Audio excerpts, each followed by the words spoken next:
Hello, everyone. It's 2024, and it's time for the presidential general election. For those of you going in person, that's going to be Tuesday, November 5th, 2024. But there's also the vote by mail option, which has already begun, beginning October the 7th.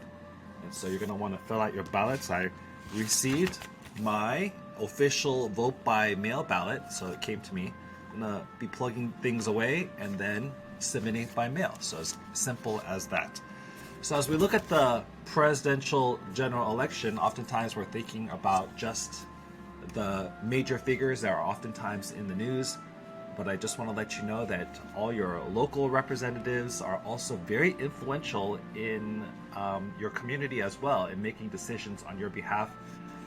However you feel, whether you're young or old, whatever political affiliation, I hope all of you will cast in your ballot. I'm reminded of the American Revolution and at the very beginning of our country, where representation was so important. It wasn't just the taxation, it was the taxation without representation. But here we are in the United States of America having the opportunity to select somebody in our constitutional republic to represent us. And so this vote becomes so important. I know myself, when I think about a representative government, sometimes in the midst of all the politics, we may have different feelings related to what is happening. But I know when I was standing on the border at the demilitarized zone between North Korea and South Korea, the South Korea looking into North Korea, I thought, wow, these two countries are so similar, the people so similar, the language the same, the history in many ways so similar, and yet the countries are so different. But what is one of the major differences?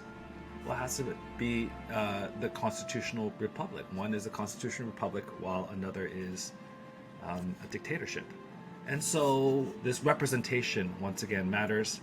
And then once you make that decision and kind of put your ballot in, I hope you won't just stop there, but you'll even take it a little further. If some of your representatives have done a job that you value, that you appreciate, that you can even send them an email saying, hey, I appreciate this or I appreciate that.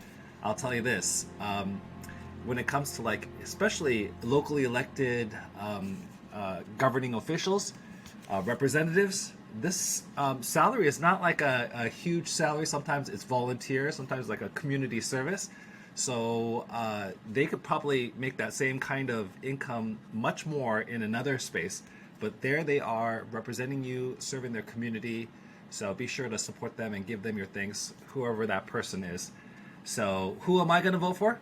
Well, that's going to be up to me to decide when I put in my ballot. And I hope each of you will do the same for the 2024 election, because representation matters.